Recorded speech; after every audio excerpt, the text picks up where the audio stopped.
안녕하세요. 위클리 세종기업 데이터 오늘은 10월 12일입니다. 저는 전혜성이고요. 네, 저는 정윤호입니다. 네, 안녕하세요. 정민경입니다. 저희가 되게 오랜만에 또 하게 됐는데 네, 저희 사회적 거리두기가 오늘부터 1단계인가요? 1단계로 그렇죠. 하향 조정되면서 저희도 이제 다시 또 만나서 녹음을 또 하게 됐습니다. 사실 저희도 이제 탐방을 가거나 아니면은 컨콜을 하거나 이런 좀 그런 게 있어야 업데이트를 드릴 게 많은데 그동안 이제 추석 연휴도 있었고 네, 뭐 이러저런 일이 있다 보니까 저희 핑계를 대자면은 오랜만에 하게 된 것 같아요. 저희 일단은 제가 먼저 네. 시작할까요? 지난 연휴 시작 전 수요일인가요? 목요일인가요? 코나 아이가 이번에 회사 자체적으로 이번에 IR을 진행을 했는데 사실 저희 예전부터 이 회사 되게 괜찮다고 얘기 드렸었잖아요. 네. 코나 카드 생각했던 것보다 괜찮다.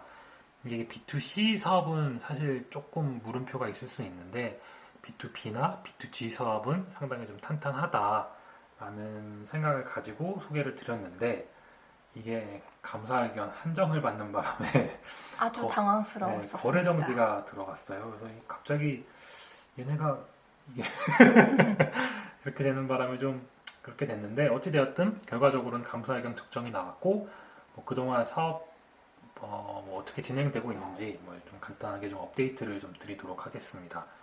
일단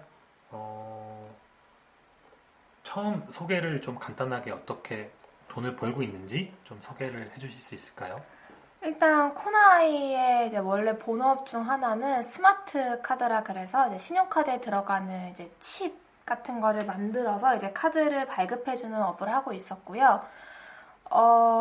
유심칩이라던가 아니면은 유심칩, 신용카드 이런 것들이 주업이었는데 이제 몇 년 전에 꽤 됐던 것 같아요. 그때도 코나 카드라는 그런 시스템을 출시를. 그전에는 코나 머니였죠. 아, 네네, 맞아요. 코나 머니였다가 그게 이렇게 성불 충전식으로 네. 막 돼가지고 그게 되네 마네 막 이렇게 좀 이야기가 있었는데 이게 저도 이게 될까 싶어서 좀 한동안 안 보고 있다가 어느 순간 코나 카드라는 그런 사업을 가지고 또 이제 이렇게 사업을 진행하고 있는 걸로 지금 알고 있습니다. 그래서 처음에 제가 들었을 때는 이제 단순히 B2C용이었을 때는 B2C용일 때 저는 그래도 괜찮다고 생각을 했었던 이유가요. 그러니까 선매입 방식이다 보니까 예를 들어서 이제 고객들한테 이 코나카드로 고객이 금액을 충전해서 쓰게 됐을 때 얻을 수 있는 이득이 예를 들어서 커피빈 몇 퍼센트 할인 이런 혜택을 주는데 이제 그 할인의 방식이 그 코나 카드에서 아예 커피빈의 그런 금액을 일정 부분 싸게 대량 매입을 해놓고 그 상황에서 그 부분을 대판매하는 시기였어요. 그러다 보니까 선매입 방식이어서 좀 리스크도 저는 좀 낮을 거라고 생각을 했고 또 충전하는 그 금액에 대한 부분은 또 어떤 방식인지는 모르겠지만 코나가 자체적으로 좀 굴릴 수 있는 그런 여력도 있었다고 봤고요. 제공하는 그런 혜택이 예를 들어 캐시백 같은 경우는 일반 체크카드 캐시백 한도가 1%도 안 될 텐데 6% 최대 6% 정도까지였다가 지금은 좀 내려간 것으로 알고 있는데요. 이제 그런 방식으로 이용하고 있어서 처음 들었을 때 그 당시에 하도 간편 결제 이런 시스템이 워낙 많이 나오고 있어서 될까 싶었다가 B2C로 한번 나오고 좀 긴가민가 했는데 그 사업 영역을 이제 B2B 그리고 B2G까지 확장을 하면서 긍정적으로 봤었던 기업입니다. 그래서 이 코나아이라는 회사는 거래대금이 상당히 중요합니다. 왜냐하면 거래대금을 이제 매출 인식이 거래대금으로부터 일정 수수료만큼 이렇게 인식을 하고 있기 때문에 거래대금의 증가가 곧 매출 증가로 이어지는 구조입니다.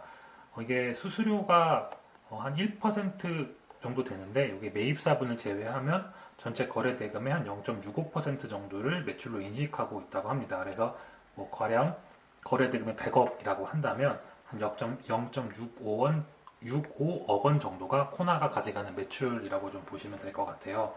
근데 2020년 3분기 만에 이미 전년도 거래대금의 2배 이상을 지금 상회하고 있습니다. 18년도에는 약 280억 원 정도 거래대금을 기록을 했고 19년도에는 한 1.88조 원, 2020년 9월 말 기준으로는 5.29조 원까지 거래 대금이 증가했습니다. 현재는 월 평균 약 8천억 원 정도 거래가 되고 있고 4분기 거래 대금까지 감안하면 연간 약 7.5조 원에서 8조 원 정도까지 거래 대금이 증가할 것으로 지금 보고 있습니다. 더 중요한 건 내년도 사실 이런 추세가 이어질 수 있을까 이런 건데 사측에서는 21년도 거래 대금 목표를 한 15조 원 정도로 제시를 했습니다.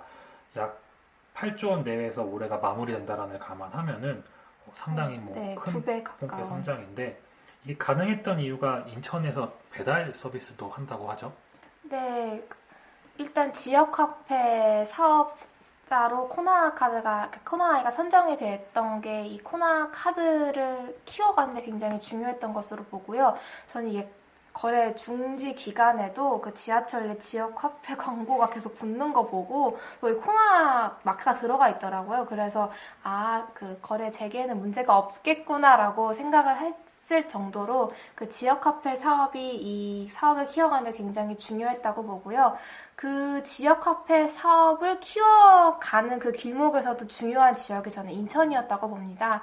그래서 지금이야 지역화폐가 굉장히 특히 코로나 발생 이후에 활성화되었지만 그 이전에는 인천에서 인천어 카드라는 용어로 인천 지역에서 많이 사용이 됐는데 다른 지역 대비 유독 그 지역에서 활성화가 많이 되었던 것 같아요. 인천 시장님의 의지도 좀 있었던 것 같고 여러 가지 것들이 잘 맞물렸던 것 같은데 이번에는 인천 서구 지역에서 배달 서비스를 올해 6월경에 론칭을 했는데 3개월 만에 이제 배민 다음으로 2등까지 점유율 약 17%까지 확보를 했다고 합니다. 그래서 조만간 50%까지 끌어올리는 게 목표라고 하는데 잘 된다면은 이 사업에서도 또 새로운 어떤 가능성을 볼 수 있지 않을까 기대를 하고 있습니다. 이렇게 서구뿐만 아니라 연수구나 인천 전 지역으로 점차 확대된다라고 저도 알고 있는데 일단 배달 서비스에서 지역 화폐를 잘 믹싱이라고 해야 되나요? 그렇게 해서 잘 하게 된다면 어찌되었든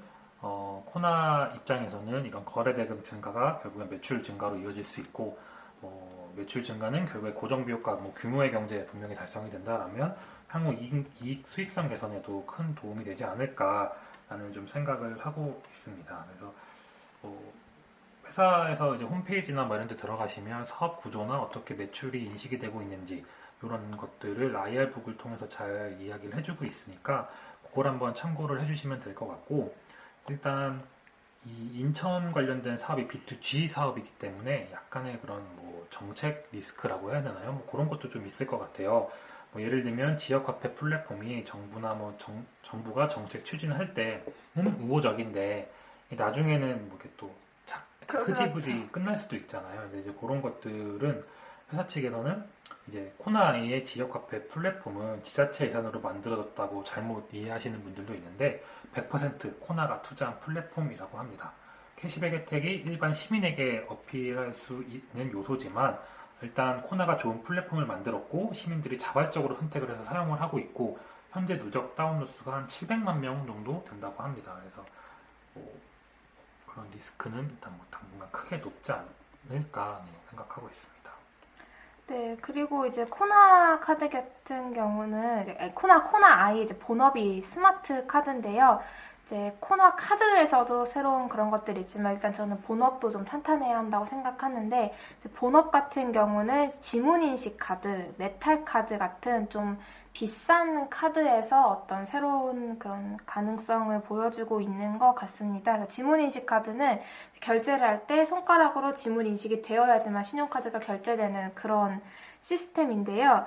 이게 이제 2018년경에 이제 그 비자 카드의 시범 사업자로 코나가 선정이 됐고요. 그 비자 카드가 공식적으로 이 지문인식 카드를 홍보하는 그런 홍보 영상이나 매체에도 코나가 들어갈 만큼 이제 코나 카드의 어떤 기술력은 좀 인정을 받은 것 같은데 올해 그 코로나 때문에 이 사업 자체가 조금 뒤로 연장이 된 것 같습니다. 연기된 것 같아서 단기간에 큰 그런 어떤 매출을 가져오기는 올해는 조금 어려울 것 같지만 일단 그런 비자나 아멕스 같은 글로벌 카드사들이 이제 카드를 그 뭐 카드 도난이나 아니면 잘못 사용돼가지고 발생하는 그 여러 비용 같은 것들을 절감하기 위해서 지문인식 카드를 밀고 있다라는 이야기가 나오고 있어서 요거와 관련해서 이제 본업에서도 좀 탄탄하게 올라갈 수 있지 않을까. 그래서 요 부분을 좀 기대를 하고 있고요. 그 외에 또 회사가 예전에 지금은 이번 IR에서는 메탈 카드에 대한 이야기는 별로 하지 않았는데 이제 메탈 카드에 대한 이야기도 이렇게 계속 얘기가 나왔었습니다. 그래서 메탈 카드 같은 경우는 그 글로벌 카드사인 아멕스가 플래티늄 이상급의 카드를 메탈 카드로 공급하는 것을 이제 계획을 세우고 있어서 이 부분에 대한 공급을 상당히 기대를 하고 있는데 이 역시 마찬가지로 코로나19 사태로 인해서 좀 지연이 되고 있지만 이 단가가 기존 카드 대비 굉장히 높아서 이것만 잘 이제 이것도 뚫린다면은 본업에서 이렇게 탄탄한 라인들을 좀 잡아갈 수 있지 않을까 생각을 하고 있습니다. 그래서 그 코로나19 사태 때 안타깝게 거래 정지가 돼서 주주들이 굉장히 속상하셨을 것 같은데 재개 후에 좋은 모습이 나타나면 좋겠네요. 네. 이게 코로나 관련해가지고 지역 카페도 이제 많이 활성화됐었잖아요. 사실 최수의 기업인데. 네, 또 이게 국비 예산이 한 84조 원 정도 되는데 지역 카페 발행 금액보다 이 국비 예산이 크다고 해요. 그래서 이 금액 중에 코나 플랫폼으로 집행되는 비율이 또 어느 정도 상승할 수 있을지 이런 것도 좀 질문이 나왔는데 인천은 최근 교육 재난지원금도 코나 플랫폼을 이용하고자 결정을 했다고 합니다. 그래서 점진적으로 이런 복지수당을 지역 카페로 발행하는 비율이 점점 올라갈 거고 84조 예산 중에서 지역 카페로 발행할 수 있는 규모는 한 절반 정도 된다고 본다고 합니다. 근데 이런 것들이 이제 점점 비율이 뭐 높아질 수 있는 뭐 가능성이 있지 않을까 생각하고 있습니다. 또 마지막으로 문제는 이제 거래 재개가 언제 될 거냐인데 그거는 뭐 아직 결정된 게 없어서 10월 중으로 되지 않을까 저희 뭐 회사 측에서도 그렇게 얘기를 하고 있고 거래소와도 좀 분위기는 우호적이라고 합니다. 또 이게 거래가 재개되는 날 이게 위로 갈지 아래로 갈지는 이게 뭐 아무도 알 수는 없는데 일단 사업적인 측면에서는 거래 정지되는 그 기간 동안에는 성과가 좀 그래도 긍정적이지 않았을까라고 저희는 좀 생각하고 있습니다. 거래가 어느 정도 문제가 해결됐다고 생각했으니까 공식적으로 좀 IR을 했겠죠. 네. 일단 그렇게 됐고 그래서 두 번째로 말씀드릴 회사는 성광밴드입니다. 이게 저희 지난번 방송에서도 한번 잠깐 소개를 드렸던 기업인데 이게 분기별로 영업이익률 추이를 보시면 확실히 회사가 턴어라운드 하는 모습을 좀 보여주고 있는데 주가는 영 시원치 않아가지고 좀 좋은 이렇게 좀 관심을 가져봐도 되지 않을까라고 좀 생각을 해서 소개를 드렸던 회사인데 이번에 업데이트를 해봤더니 하반기에는 조금 슬로우할 수 있는 가능성이 있지 않을까 생각하고 있습니다. 코로나19 바이러스가 막 발병했을 당시에는 그렇게 수주나 뭐 이런 거에 큰 영향이 없었는데 오히려 시간 지나면서 조금씩 그렇게 좀 영향이 좀 오고 있는 그런 분위기인 것 같아요. 뭐 아무래도 국제 유가 좀 떨어지고 뭐 그 고객사들의 그런 투자나 뭐 이런 발주가 뭐 조금씩 지연되거나 취소되고 있기 때문에 뭐 그런 게 아닐까 생각하고 있습니다. 일단 전반적인 경기 불확실성이 높아서 이제 이런 회사들은 단기간에 확 온다기보다는 천천히 계속 영향을 좀 받는 것 같습니다. 그리고 저는 장기적으로도 좀 안 좋을 수 있는 부분이 이제 물론 회사가 LNG 선박 쪽으로도 들어가고 있고 아이템이 이제 뭐 알로이도 있고 뭐 서스도 있고 카본도 있고 이렇게 있고 종류도 뭐 여러 가지가 있는데 그 중에 사실 매출액 비중으로 가장 높은 부분은 석유화학 그 다음에 정유 관련 플랜트거든요. 그 이유가 이제 플랜트들마다도 특징이 있잖아요. 예를 들면 발전 플랜트는 제일 메인이 되는 게 연소거든요. 그러니까 온도라든지 어떤 석탄을 써서 어떤 온도를 해서 어떤 열량을 내고 그거를 이제 물을 끓여서 돌리니까 그러니까 연소하는 사람들이 예를 들면은 프로젝트를 리딩해 가는데 이 석유화학이나 정유 같은 경우는 딱 봐도 배관이잖아요. 그러니까 배관 파이핑이라는 게 되게 중요한 거고 다른 발전 플랜트라든지 뭐 여러 종류의 플랜트들 중에 가장 배관이 많이 쓰이는 프로젝트죠. 그러니까 정유랑 석유화학이 호황이어야지 얘들이 이제 좋아지는데 지금 경기가 이렇게 꺾이게 되면서 최근에 화학주들은 도리어 올랐어요. 근데 화학주도 오른 이유 중에 하나가 저기 어디야 사우디 같은 데서 원래는 공격적으로 석유화학 설비를 그냥 정유만 해서는 우리는 안 되겠다. 석유화학 설비를 증설을 하자라고 했다가 코로나 때문에 상황이 너무 안 좋아지니까 그거를 좀 축소하거나 뒤로 밀리거나 접은 게 있거든요. 그러면은 지금 화학주들이 상황이 좋은 게 뒤로 되겠네 하면서 오른 부분도 분명히 있거든요. 근데 그 말인즉슨 그 플랜트에 들어가는 아이템인 파이프나 뭐 배관이나 밸브나 이런 회사들한테는 당단기간 이제 수주가 적게 들어올 확률이 높다는 거죠. 지금 수주 잔고는 높지가 않아도. 그래서 모르겠어요. 이게 코로나 뭐 바이든이 되고는 다시 교역량이 늘어나면서 바뀔 수도 있다. 이렇게 하면서 최근에는 이제 굴삭기라든지 동 관련도 아이템도 좋아지고 있어서 봐야 되겠지만 석유화학 플랜트 같은 경우는 조금 슬로우 할 수 있지 않을까. 그런 의미에서 최근에 화학주들 콜도 많이 나오고 있는 것 같고요. 네, 그래서 일단 숫자로 조금만 더 말씀을 드려보면 이게 이익률 개선이 되었던 게 이제 말씀 주셨던 것처럼 제품 믹스 같은 것들이 좀 개선이 되는데 그 이유가 이제 LNG 관련된 프로젝트들이 좀 나와줘야 계속 매출은 좀 정체가 되더라도 믹스 개선으로 이익률 개선이 나올 수 있는데 이게 국내에서 SOL 온산 프로젝트가 하반기 예정이 되어 있었는데 이것도 좀 지연이 되었고 뭐 아까 설명 주셨던 것들처럼 이제 프로젝트들이 조금씩 지연되고 혹은 뭐 취소되고 이러면서 뭐 당장 막 다음 분기에 막 실적이 막 절반 반토막 이런 건 아니더라도 조금씩 좀 슬로우해질 수 있는 좀 가능성이 좀 늘어나지 않았나 생각하고 있습니다. 그래서 성광밴드랑 뭐 태광 같은 경우는 재무적으로도 엄청 좋고 이 힘든 시기를 벗어나면 다시 턴이 할 때는 다른 경쟁사들이 많이 망하면은 또 좋아질 수도 있겠죠. 그래서 계속 체크는 해야 되는 회사인 것 같아요. 네, 그래서 이제 이렇게 좀 마무리를 드리고 다시 뭐 좀 변화가 있으면 또 한번 업데이트를 해드리도록 하겠습니다.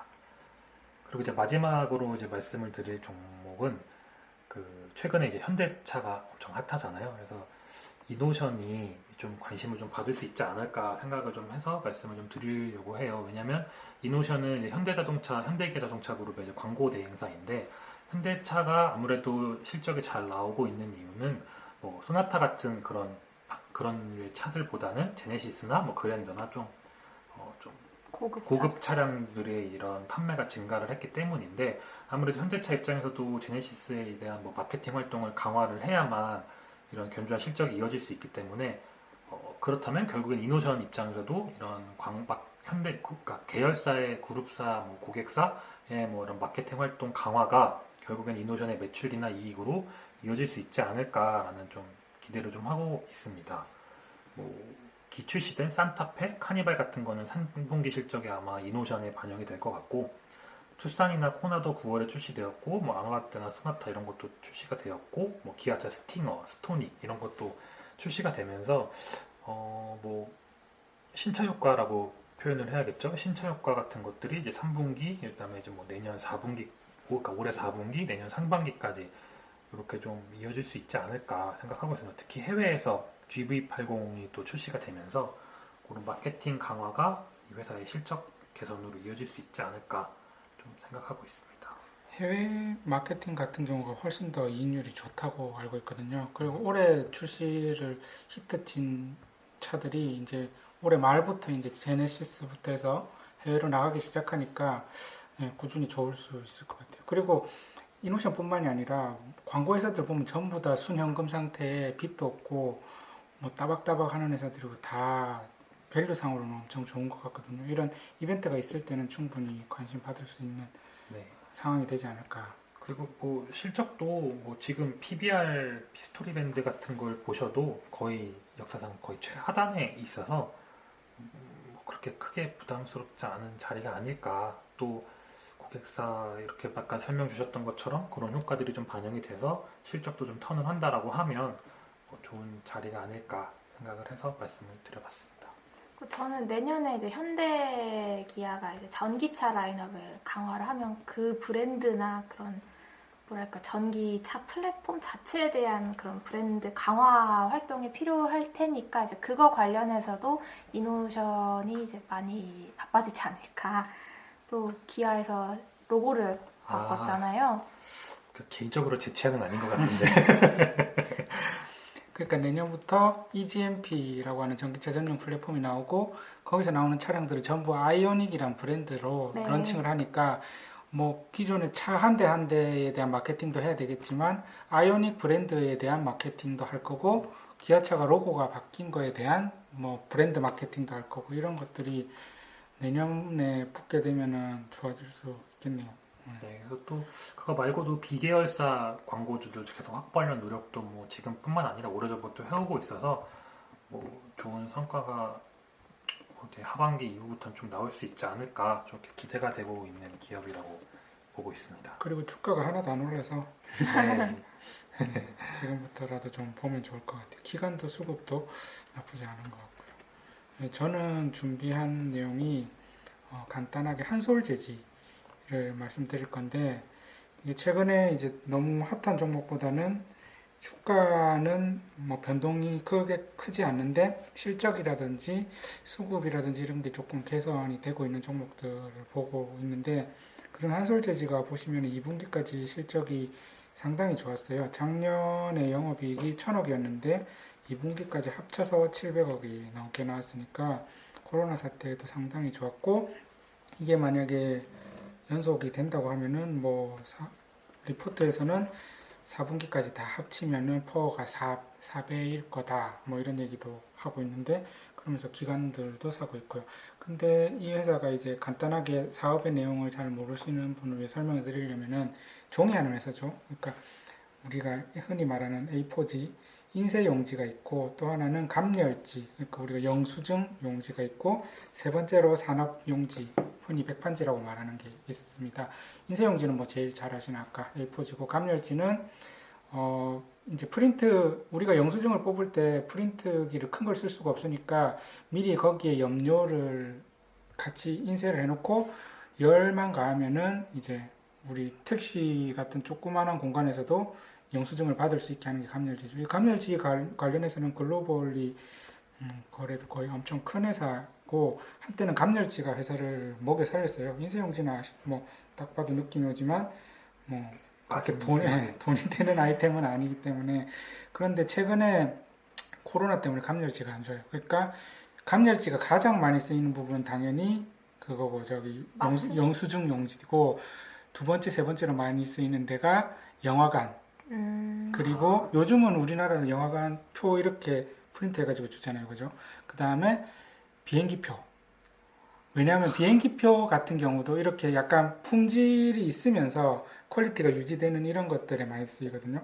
그럼 물론 또 그 다음 많이 쓰이는 데는 이제 거기기도 해요. 저기 택배 용지, 택배 용지의 주소지도 감열지를 사용하고 있거든요. 근데 이렇게 되면서 감열지가 상황이 안 좋아지니까 이쪽 실적이 이제 안 좋았는데 왜 이렇게 1, 2분기 실적이 잘 나왔냐면은 백판지 때문입니다. 산업용지. 그 백판지가 간단하게 이해하게 우리 제크 사 먹으면 이제 껍데기가 있잖아요. 그러면은 껍데기 이제 제크라고 빨갛게 통이 있고 뜯어보면 안쪽은 회색이 돼 있는데 그러니까 사람들이 보는 쪽은 고급 종이 새 펄프를 써서 뭐 제품들 모양이 나오게 하고 안쪽은 이제 고지 그러니까 할머니들이 줍는 그런 것들과 뭐 이렇게 적당히 펄프를 써서 품질이 덜한 것을 이제 섞어서 사용하는 이런 뭐 포장을 할 때 주로 많이 쓰는 화장품 용기도 있고요.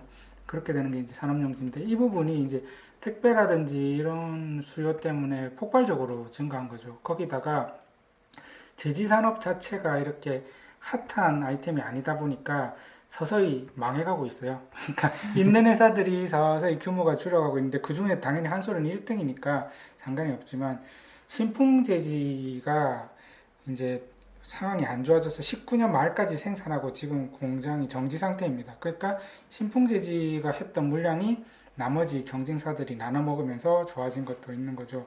근데 신풍제지는 이제 최근의 상황은 한창제지라는 회사가 이제 신풍제지를 인수한다고 하고요. 이거는 한솔 입장에서는 별로 좋은 소식은 아니죠. 왜냐하면 한창이 신풍을 가져가면은 거기 있는 장비를 이전하고 투자를 해서 이제 새로 가동을 하게 되면은 뺏어 먹었던 물량들을 어느 정도는 내어줘야 될 테니까. 하지만 이렇게 투자하고 세팅하는데 최소 1년 이상 걸리니까 지금 당장의 이벤트는 아닐 거라고 하고 있고요. 그 다음에 3분기가, 3분기가 인쇄나 감열지는 상황이 딱히 많이, 물론 바닥은 찍고 올랐지만 개선이 많이 되진 않았는데, 산업용지가 상대적으로 1분기에는 산업용지가 영업이익 20%, 막 2분기는 23%, 막 거의 무슨 게임에서 아이템 팔듯이 일이 나왔는데 3분기는 조금 덜하답니다. 그 이유가 최근에 장마가 엄청 길었잖아요. 장마가 길면은 고지 회수율이 떨어진다고 합니다. 할머니들이 활동을 못 하시고 그래서 그러니까 고지가 물 먹거나 하면 회수라든지 이런 게 문제가 생기니까 고지 회수율이 떨어지면서 고지 가격이 높아지면서 제가 보기 이거는 한솔뿐만이 아니라 다른 산업용지 하는 회사들, 뭐 제야 같은 그 외에도 이제 뭐 골판지 하는 회사들까지도 다 비슷하게 어느 정도 영향이 있을 것 같아요. 그렇게 뭐 장마가 되게 긴 기간 동안 이어졌잖아요. 그런데 네. 영향이 3분기는 어느 정도 있을 것 같고, 근데 이게 구조적인 문제는 아니니까 4분기는 개선될 것 같다고 해서 3분기가 조금은 덜 나올 것 같아요. 그리고 한솔 같은 경우도 지금 추가적으로 캐펙스를 투자해가지고 산업용지 쪽을 좀 증설하려고 하고 있거든요. 그렇게 되면은 뭐 물론 1등이니까 이렇게 경쟁력이 있을 거고, 멀티플이 워낙 싸기 때문에 뭔가 트리거가 있어야 되긴 하겠지만 모르겠어요. 요즘에는 가만히 있던 화학주들 뛰고 하는 거 보면 번갈아 가면서 뛸 수 있고, 기관들도 사고 있기 때문에. 하지만 3분기는 그렇게 1, 2분기만큼 좋지는 않다. 그거까지 생각하시면서 보면 좋을 것 같아요. 그 신풍제지 얘기하셨길래 그 보니까 그게 신풍제약이 맞나요? 같은 회사요? 아니요, 그 신풍제약이 코로나 해서 엄청 주가가 올랐는데 신풍제약 대신에 신풍재질을 또 사시는 것 때문에 주가 또 많이 올랐다고 하더라고요. 그래서 네, 테마주네요. 네, 그래서 저도 그냥 막 웃으면서 지금 주가가 엄청 네, 올랐는데. 엄청 올랐는데 이게 신풍제약 말고 이제 신풍재지가 비슷하니까 뭐 그렇게 샀다라는 뭐 그런 우스갯소리도 좋은 아이디어네. 네, 일단 뭐 우스갯소리니까 너무 믿지는 마시고 뭐 그렇다고 합니다. 네. 그리고 이제 요거는 이제 내용이 짧아서 한 가지 더 말씀드릴 게, 최근에 추석 연휴 동안 저는 그냥 개인적으로 섹터 공부를 계속 해야 된다고 생각해가지고 화학에 대해서 공부를 좀 했어요. 근데 화학이 사실 저도 전공자가 전혀 아니기 때문에 모르는데, 물론 전공자는 그쪽에 일하시는 분이 보면은 저렇게 간단한 내용을 얘기하다냐고 비웃겠지만 또 그게 아닌 분들이 훨씬 더 많잖아요. 보면은 화학이 저는 좋은 게, 저희가 한 번만 공부를 해놓으면은 저희가 죽을 때까지 예를 들면 PE, PP 이런 거는 안 없어질 거예요. 물론 더 좋은 물성의 뭔가가 나와서 이제 개선이 되겠지만, 화학이라는 거는, 석유화학이라는 건 제가 보기에 안 없어질 것 같거든요. 한 번만 공부해놓으면. 반도체 이런 건 얼마나 계속 바뀌는 걸 따라가야 되는데, 그런데 그래서 이 화학을 공부하고 싶은데 보통 이렇게 기초를 하고 싶다면 가장 쉬운 생각나는 게 이제 고등학교 교과서를, 아니면 중학교 교과서를 보면 되겠다는데, 저희가 배운 중학교, 고등학교 교과서가 화학이 기억나는 거는 칼카나마라철 이런 거랑 그 다음에 그 원소 주기율표, 네, 수소와 헬륨이 있고 이렇게 쭉 있는 8개씩 있는 주기율표 정도만 기억이 나고, 내가 알고 싶은 폴리에틸렌과 폴리프로필렌이 뭐가 다른지에 대해서는 없는 거예요. 그러니까 저는 전혀 기초가 없으니까 그거를 어떻게 하면 공부를 할 수 있을까를 막 이렇게 저렇게 찾아봤는데, 유튜브에서 이제 성균관대학교 보면은 화학과 교수님인데 배진영 교수님이라는 분이 2019년도부터 화학에 대해서 유튜브에 강의를 올려주셨는데, 이분이 막 젊은 교수님이라서 막 먼저 선제적으로 한 것도 아니고, 보면 나이가 좀 있으신 것 같은데, 그리고 코로나 때문에 올린 것도 아니에요. 요즘 코로나 때문에 강의를 왜냐면 19년부터 올리셨으니까. 그런데 이게 이제 대박이 난 거죠. 그래가지고 이제 주식 입장에서 이렇게 종목 하나하나를 분석해주는 유튜버들은 많은데, 이 교수님은 사실 학생들한테 이거를 설명해 주려고 보면은 처음 준비를 해놨거든요. 그래서 저는 이제 우리가 알아야 될 게, 저는 유기화학인지도 처음 알았고, 유기화학이라는 게 C랑 H가 가지고 있으면 유기화학이고, 그 다음에 석유화학은 고분자 화학이라고 하는 것도 여기서 처음 알았어요. 그러니까 우리가 그러니까 무기화학 반대, 유기화학의 반대는 무기화학이고 거기는 이제 가장 대표적인 게 C랑 H가 없는 CO2 같은 경우 아니면 H2O 같은 경우는 이게 없으니까 무기물인 거죠, 그죠? 근데 이제 유기화학이고 이 부분을 이렇게 쭉 읽어보시면 예를 들면은 최근에 뭐 효성화학 이런 얘기가 중간중간에 뭐 수소를 한대라고 나왔을 때 아니면은 뭐 NCC 이런 얘기가 나왔을 때 이런 것들을 다 설명을 해 주시는 거예요. 그거를 전공자 입장에서. 그리고 막 긴 주기율표 막 설명, 뭐랑 융합해서 뭐랑 어떻게 되고 하는데, 그거는 그냥 이해할 만큼만 이해하면 되지만 되게 좋고, 또 어떤 내용이 있냐면은 학생들, 저는 이 교수님이 되게 학생 친화적이라고 생각하는 게, 너희가 면접을 갈 때 이런 내용을 물어볼 거다라는 그런 의미에서 회사의 특징을 설명해 주시는 내용이 있어요. 그러니까 투자자의 입장은 아니지만, 너네가 LG화학을 면접을 가면은 아마 이 세 개는 면접에 질문이 나올 거다 하면서 알려주시는 거. 그 다음에 뉴스 같은 데서 뭐 PDH라는 게 효성이 크게 하면은 이게 이런 내용이다라고 설명해 주시는 게 저는 되게 좋아가지고 이분이 이렇게 올려주신 거를 보면은 화학에 대해서는 이제 뭐라 그러지? 리스닝은 되는 정도? 스피킹은 안 되지만 그러니까 내가 궁금한 게 생기면은 이해는 하고 그 다음에 구글로 검색할 수 있을 정도는 되는 것 같아요. 대표적인 예가 그리고 이제 석유화학을 하시고 최근에는 이제 고분자화학 말고 화공전자재료라고 해가지고 우리 그러니까 반도체 같은 데도 케미컬이 되게 많이 쓰이잖아요. 플로우르 같은 경우가 최근에도 뭐 일본하고 문제가 됐던 것도 그런 거고 예를 들면 저희가 효성이 아니지 한솔 케미칼에 갔을 때 한솔 케미칼이 바인더를 한다고 했을 때 저는 바인더가 뭔지를 얘기를 해도 몰랐거든요.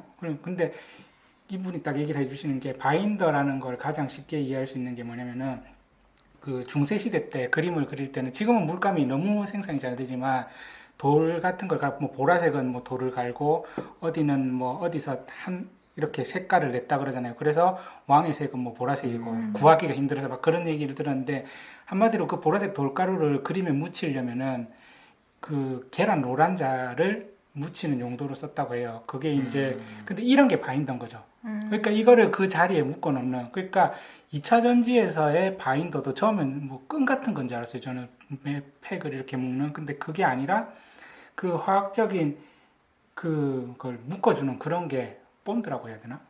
아주 무식한 입장에서 그런 게 바인더구나를 이런 이야기를 듣고 나니까 이해가 되더라고요.